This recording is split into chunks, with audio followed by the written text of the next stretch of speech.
From crazy AI tech to breakthroughs in blockchain technology, the foundation for business in the metaverse is being laid right now. And that's what we're getting into today. Welcome back to the Metaverse podcast.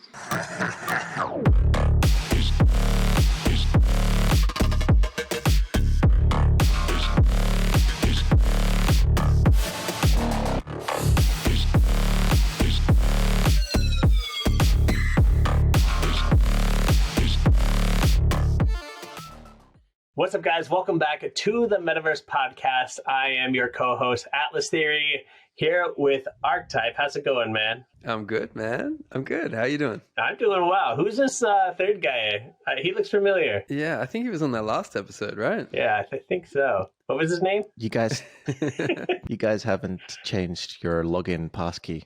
You left it the same, so I just joined again. It's that whole password 123. I got to change that. I'm sorry. Still getting used to all this technology. Yeah. How's it going, Chouta? How you doing? Welcome back, my friend. I'm doing well.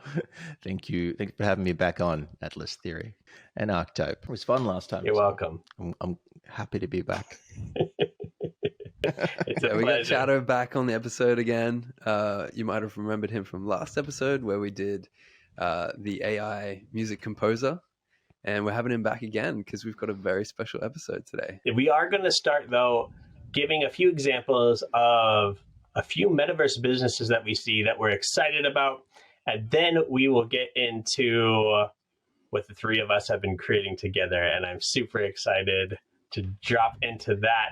But Archetype, let's just start. What do we mean in this particular podcast when we're talking about business in the metaverse? Yeah, so we're not talking about businesses that are creating a metaverse, the likes of Meta, Sandbox, Star Atlas. We're talking about businesses that are building inside these 3D spaces. So that's our focus today. I want to give an example of some that I've seen. I know you've got some as well. And then, we want to talk about what we're building. Maybe start with you, man. What have you seen that excites you, businesses that are building inside these spaces? Yeah, so I had a hard time choosing between three, but I think I got mine. I chose this one because it's kind of the intersection of something that's close to my heart, which is collecting, and then something that the metaverse has to get right, which is ownership. And these two come together in a beautiful app, soon to be released, called D-Reader. And I'm super excited for this one. Have you guys heard about it? Well, through you, yeah. But maybe give a bit of a breakdown. What is it? Yeah, so I'm going to have to keep it a little service level because I don't know, throw away the key. What D-Reader is an app to collect comics plus. And what I mean by that is a creator can come on, they can drop comics, they can drop special one-of-ones, they could drop lore Bibles, which is another thing I'm super excited about. There are so many aspects that they have been building on top of this concept, just like a marketplace for creators. And they say Solana is for storytellers. It's kind of like their slogan. It's really cool because I think they have the perfect vision for what's next, because we've been in this like profile picture NFT meta for so long that I think we're like coming into, we've seen hints of it kind of like with the Utes project, IP given to creators, and more projects like moving in that direction. Like, hey guys, we want more than just our pictures. We want stories attached to this, So just seeing that they're thinking ahead and dropping it, what I think is like the perfect time to drop something like this, I'm just super excited. And I think that they have a great future. Putting it all together, like you said, getting these ideas, seeing what's needed as well. Like that is definitely something that's needed. Like you said, more than just a picture, but you've got like an entire comic. You've got all these other, great data, great things that you can have as ownership that we're all looking for. I love that. I love that they're thinking about it. And, it's so broad that it can incorporate so many different projects. Wow, man, that's cool. That's one I'm definitely going to have to check out. What's their social presence, or what's their website? Yeah, so I know them mostly from Twitter. So yeah, just go check out at DReader app. at DReader app is going to be their official Twitter, and there you'll find a lot of cool graphics kind of explaining what they do, some collaborations they already have going on, like for stickers for their logos and stuff with NFT sticker packs. Just a lot of cool stuff. I love it. I love the fact that they're jumping in there and they're paying attention, like you said, Archetype, about what is it that people need. It's like they're building shovels. People in business use this reference about, if everyone's mining for gold, then the business opportunity is to sell shovels.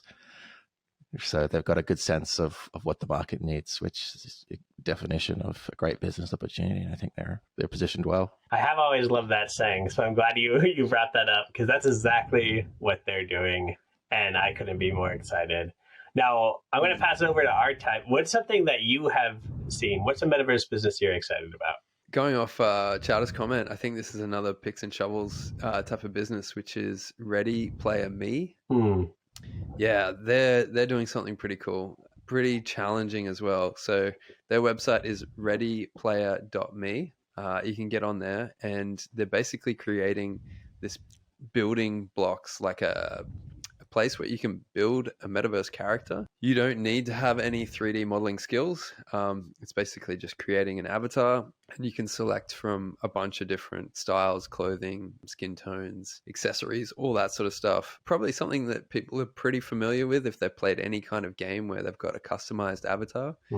But rather than it being locked into that one platform where you might be creating an avatar, this avatar is interoperable. So it can go to different metaverses. And so what they're doing is they're reaching out to these different metaverse spaces, this company, and they're saying, hey, we've got this huge fan base. We've got all these people creating avatars. They want to have their unique avatar inside your game.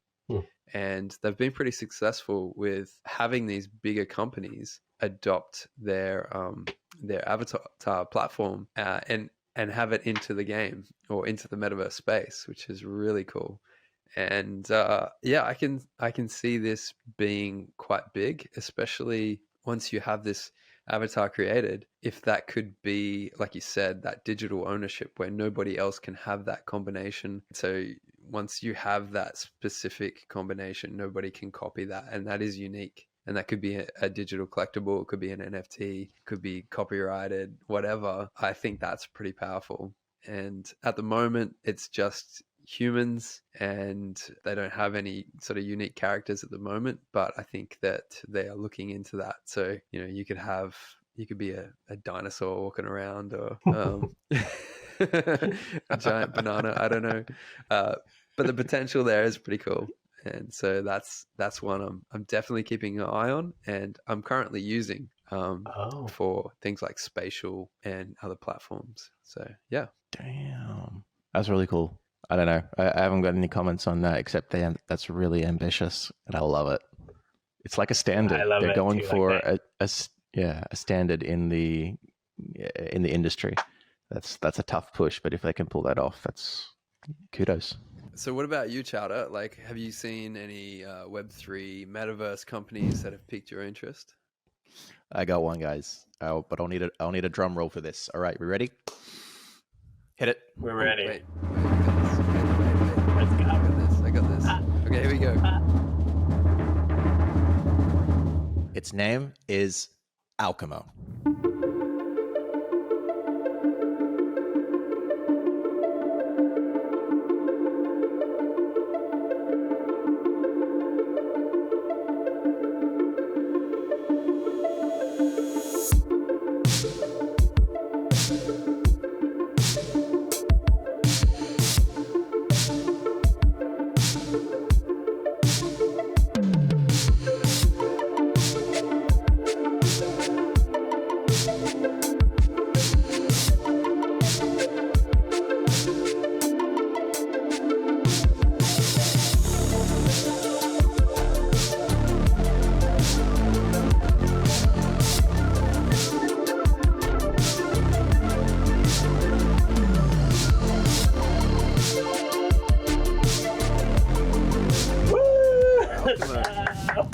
Let's go. It's been so guys.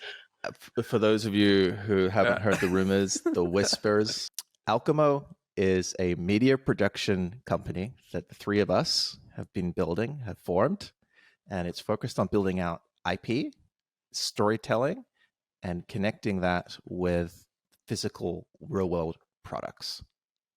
So I'm gonna chuck this one over to you, Archetype. I'm excited about this. So yeah, it is a new company, but we say new. We've been building for a little while, probably 6 months now, since we had the initial conversation of, hey, let's start a Metaverse Web3 business.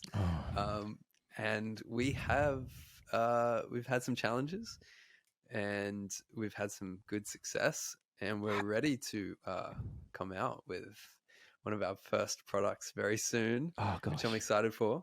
But yeah, let's just run through some of the challenges that we've had so far, and let's talk about them. Has it really been 6 months?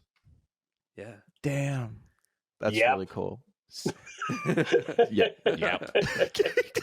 This is basically the dynamics happening behind the scenes with us building this company. This is us squirreling away doing things and Aaron going, let's go, come on.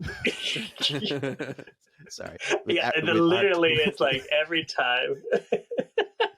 I apologize to answer Archetype's question, but also respond to Chouta.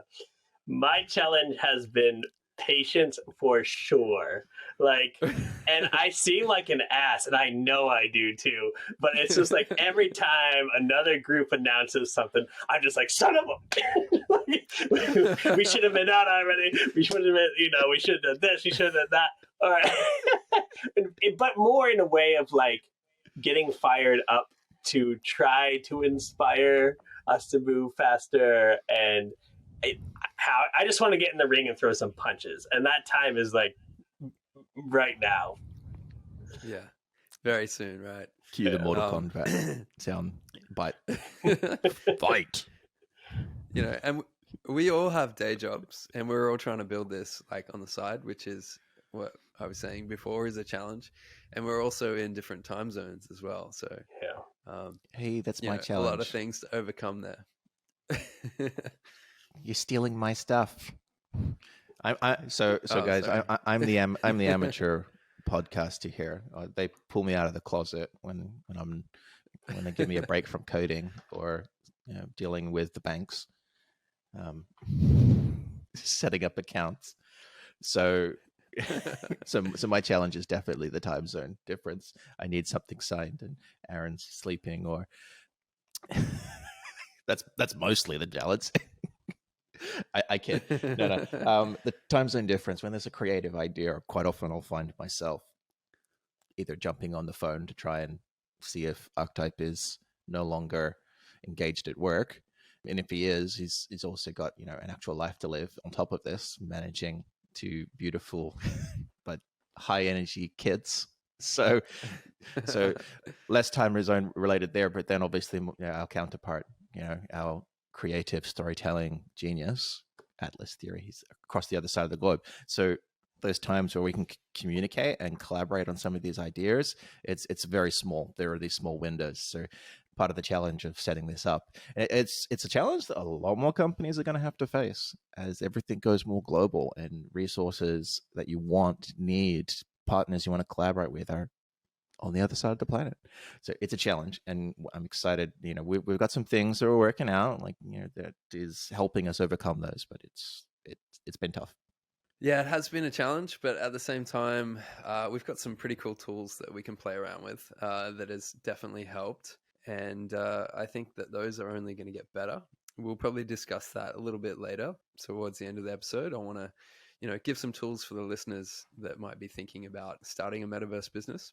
But maybe let's just go through some of the roles that we're playing in this company that is Alkemo. So I'm going to throw it over to you, Chouta. What's been your role so far with Alkemo? Where do you see yourself? So I see myself as doing a lot of the boring stuff. I make sure that all the paperwork is in line, that we have some targets to aim at. even if you guys are giving those targets, I'll be the one to bring them up again. Aaron will light the fire underneath them. It's like, well, why is this target there? Can't we do it now? And we'll have that conversation. But yeah, that's kind of my role, doing signing up a whole bunch of Chouta's stuff. definitely the Donatello.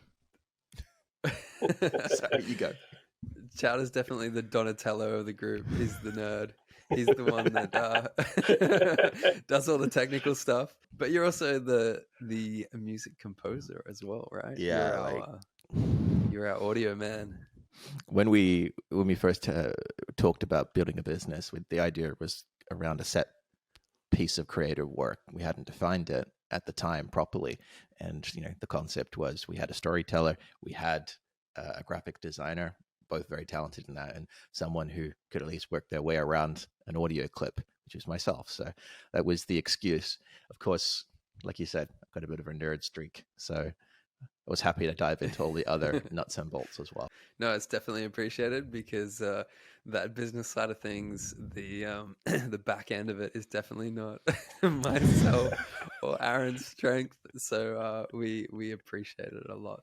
I'm going to pass it over to Atlas Theory, the storyteller, the man with the vision behind what we're doing here as far as story and lore goes. Yeah, give us a little explanation there, Theory. Well, just piggybacking off of that, like, thank God we have a Chouta, because I am such a chaotic mess in my head that we need that organization. We need that back end, because I like to jump in front and look pretty. And so that's kind of like, do it so well. Well, thank you, sir. No, well, I love writing. I love storytelling in every aspect, whether that's on the screen, acting it out, whether that's kind of in novel form, or if that's in comic form. So we're exploring these new avenues, ways to tell stories, and I'm super passionate about the metaverse and the coming digital age. So I'm very blessed to be part of this group, and I'm very excited for what we're about to release. But I'll hand it over to Archetype now, our design genius. Yeah, man, just to comment on your role in the company. We've come out with some storylines, some ideas around different projects, different products. And just to see you take it and expand it in this whole different level.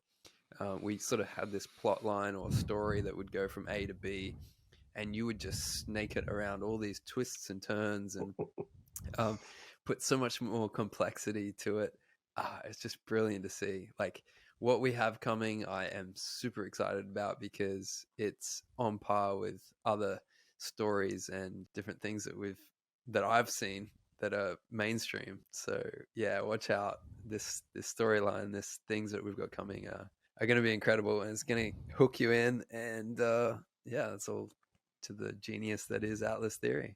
Can I also give you a little bit of due diligence there as well, because I feel like you might sell yourself short a little bit when we introduce you. So like I agree with absolutely everything you said about what Atlas Theory has done. Thank you. Now, equally, and to all, to massive heights in the creative design phase, like what Archetype, what you've been able to put together, and I'm excited to see some of these little visuals that you guys are gonna have popping up in your Twitter feeds soon. They are incredible, and the level of design, like, we're having people when behind the scenes when we're showing this, and we're like saying, what do you think about this, can you give us a little bit of feedback? They're just like, whoa, visually this is crazy cool. Like, we've seen people messing around with tools that you guys are using, but you're doing it at a whole new level. So the level of professionalism that Archetype you're bringing to this project, and it's getting noticed by some really big players in the space behind the scenes, and I can't wait for people to see it. So yeah, I don't know. I'll throw that in your direction now. So the design side of things visually, well, this is kind of probably one of the biggest projects that I've got to work on so far. And it's nice that I can really sink my teeth in, and we've had pretty much like free range as to what that vision and look and feel is, which I'm excited about. And everything that I bounce off you two guys, you just love. And so it's probably one of the first times that I can really just be myself from a design point of view and just express, some of the ideas that I want and not have a customer wanting to change things or, it's really freeing, and it's really cool to express my creativity in this way. And it's such a contrast to my day job. So when I'm at my day job, all I'm thinking about is getting home and really being able to create in my own way, which is cool. So I've really enjoyed this experience, and this could be our day jobs if all things go well, and that's pretty exciting. It's super exciting. I just Yeah, want to say it one more really- thing, kind of building off of what they just said, is you'll never meet a harder worker. I have met one other person in my life that I would say is Archetype's equivalent, and they blew up on YouTube and became uber successful. So I have no doubt that a huge surge is coming for you as well. Thank you, man. Well, hopefully I won't have to get up at 2:30 every morning. True. Because that's what it takes at the moment. Like, let's just pause on that briefly. You heard that time correctly. That was morning, 2:30 in the morning every day, and he's not joking. That's not a big sleep in. Insane. Wondering if now is a good time to jump into a little bit of the process. I think there's a nice little segue to the tease about tools there, because you mentioned you get home, you like to throw into something that you can be creative in, and you also mentioned briefly, and so that's one thing. The second thing is how it's nice to have people who like everything you're throwing at them, which is both true, but at the same time as well, it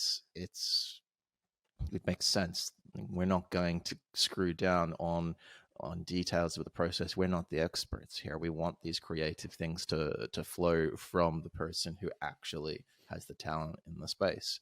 And if there is strategic directions about the larger scope where we can direct things, for sure, we might ask questions. But the content that you're putting out, we want to encourage that, and that for me makes business sense as much as anything else.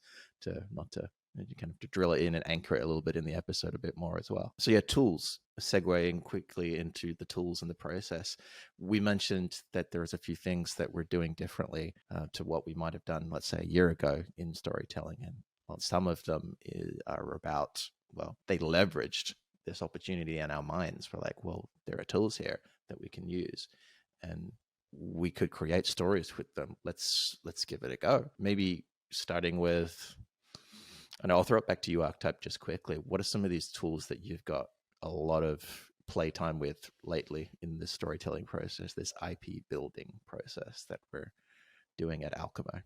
Yes. So I'm excited to share these because for the listeners, I really want people to get inspired and to start thinking about, if I was to build a metaverse business, where would I even begin? And I think that it could be off-putting, like seeing each one of us have a particular skill and saying, oh, well, I need a team of people and I need to have these particular skills. But realistically, like, you can start on your own and you can start honing your skills with some of these, software or platforms that we've been utilizing. And some of those, I would say, you don't need particular skills. You just need to get in and learn it. As far as from my side of things, I've really utilized AI a lot in visuals and also just in getting ideas. So 2 tools in particular, which is ChatGPT and also Midjourney. And what I found is, although they will produce some really good stuff and I could just use them in their raw form, having some basic knowledge of design skills and being able to chop and change and put things together, I think is the unique difference to what we're creating. We are utilizing the AI in a way where we can go fast, where we can punch out ideas, where we can, speed up that process. But then we're also taking all those elements and we're putting it together in a very carefully crafted sort of recipe that we have that is enabling us to produce really good content, not just spitting it straight out of AI. So yeah, definitely Midjourney and definitely ChatGPT. Can I ask a question just on that? What does it look like when you say you're using Midjourney? I'm curious about ChatGPT, but I'll just home in on Midjourney. What does that process look like for you? I have some understanding of it, Yeah. but I'll let you, in your words, we load it up. It's an app that sits in Discord. From there, what's your process, I guess? Yeah, so I mean, I'm a traditional artist, so I could get in there and, illustrate something like a storyline or whatever, and I have before in the past, but it's taken a bloody long time. And so what I've been able to do with Midjourney is to generate some of these images, say for example, characters or backgrounds or scenes or elements that I might want to use, and get those images and then take them into that next step, which would be Adobe Illustrator, Adobe Photoshop, Adobe After Effects and Premiere Pro, like taking them through the process of what elements do I like out of that, what can I use, and then blending them with graphic design, with motion graphics, with all these different other tools that I've been able to learn. And I am not I'm not a qualified graphic designer. I never went to school. I failed art. Like, these are just things that I've learnt just through YouTube videos and just through playing around. So I think if you want to learn these things, it's doable. Like, I always have this theory that everybody's made up of the same material. We all have two hands, two eyes, mouth, nose, brain. Like, it doesn't matter who you are, where you're stationed in life, your age, your sex, your gender, any of that prior knowledge. You have the ingredients to learn it. If somebody else can do it, you can do it too. And it's just about putting that time in. So yeah, Midjourney, you're taking that raw elements and then you're putting it through the process. And that can look different for anybody, depending on what kind of style or what they want to do with it post Midjourney. I remember when you were first spinning up your initial bits, you would have tabs open of Midjourney images spinning up while you're editing ones on the side, or even sometimes while you're doing other activities that weren't even related to creating. You're just like, here's a Midjourney prompt, let it spin up and do its thing. I'll do something else in the background. Yeah, it's cool. Like having a little assistant almost, isn't it? You can give it a task and like set it off to the side, and then you can go and do something else while you're waiting. That assistant comment is kind of where I guess I'll begin, because I also use ChatGPT 4 to help guide my stories. I don't use it for the writing itself, but I use it to generate ideas, also direction. So, just having that aid for me was very helpful. I also did horrible in school. I think there's, a few of us out there in the world that we're just made to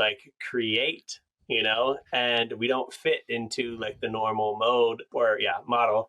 For me, these assistants, being AI, are very helpful because I personally struggle with action paralyzation and also hyper focus. So if I'm outside of my hyper focus, I feel like I can restart it again by just asking AI a few questions. And it's crazy how much I've been able to create after I started using it. So I'm super excited to have these tools, but I'll pass over to Chouta. What tools have you been playing around with, man? And what are you enjoying? Oh, I've been using all of these, and that you've mentioned. I mucked around with a little bit with Midjourney. I have mucked around with ChatGPT 4. I've used Quillbot to rephrase certain sentences. I've used Ava for some music ideas, which we talked about in our last episode quite a lot. This concept of these tools as being an assistant. I would also use the word being an expert, a teacher. They might not always be correct 100%, but they're often close enough. When you have this, whether it's a visual question for Midjourney, like what would this look like in this setting? And then it spits you out an image, someone mocking it up quickly to give you that visual representation of the idea. In ChatGPT 4, it would be like, what is the definition of this, or how do these two things relate? If you try to do that in the internet with Google or with Bing or with whatever search engine that you use. In the past, it's been very difficult to find that source of information. It's a completely different exercise. And you're just like, oh, if only there was someone who was an expert in this, whether it be maths, science, business. I could just ask the small little bit that's confusing me so they can move on and get that context. Bam, you can do it. And the amount of roadblocks that just stops from like taking hold has been insane. Just setting up a business. Like what is a trust fund? What's the difference between superannuation here? Is there something similar in Norway? That's a Google crawl, like half a year ago. That isn't worth it for the small question. But these are things that build that context and that understanding. Throw it into ChatGPT-4, you get that base level. It might not be 100% accurate, but it's good enough to get rid of that roadblock, and it's been amazing. Yeah, I feel like these tools that we have it's a golden era. Like where we are right now is so pivotal. It would be like going back to, the turn of the century, 1900s, and just giving somebody electricity or a computer or something. It's so revolutionary that now's the time to build with these tools. Now's the time to get in, because my biggest fear is getting old, looking back on this time and saying to my kids, I didn't do anything with this. I had that opportunity and I didn't see it, or I was too afraid to take that opportunity. And so I feel that what we're doing here, we have the greatest opportunity and odds of succeeding just with the tools that we have, the creativity that we have, and just the open market that is in front of us.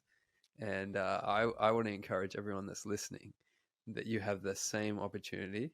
And if you have an idea, if you don't know where to take it, reach out to us, because we would be more than happy to help. We want to be helpful with these podcasts. We want to hear from our community, and we want to know what you're building and to give a bit more detail into what we're doing, and hopefully that can help you as well. So for anyone listening, we are Alkemo, and you can get us on Twitter. Our official Twitter page is @AlkemoLabs. We have a website, alkemo.com, and you can get at us here as well if you've got any questions about building a business in the metaverse. We want to hear from you, so reach out. Maybe we can help in any way. And where else can they find us, Theory? Oh, yeah. The podcast here at Metaverse Pod, also metaversepodcast.com. Anywhere. If you're watching on YouTube, drop us some comments down below. Hit us up on Twitter. We're always over on Twitter, so come talk with us. But we'll see you guys next time here. Chouta, again, thanks for jumping on, talking about Alkemo. Yeah. Thanks for having me on. Appreciate you having here, Chouta. Mm-hmm. We'll have to do it again. And still, yeah, we'll definitely have you back on. I'm sure now that we're starting to launch some different exciting products, we're going to have you back on to talk about those for sure. So everyone stay tuned. You're going to see more from this handsome fella here, from the other less handsome hosts here on the Metaverse podcasts. And until then, stay versed. Stay versed.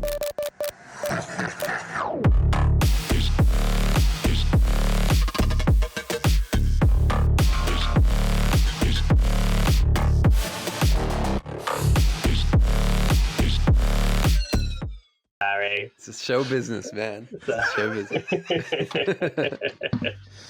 So again. What? From crazy AI... Son of a bitch.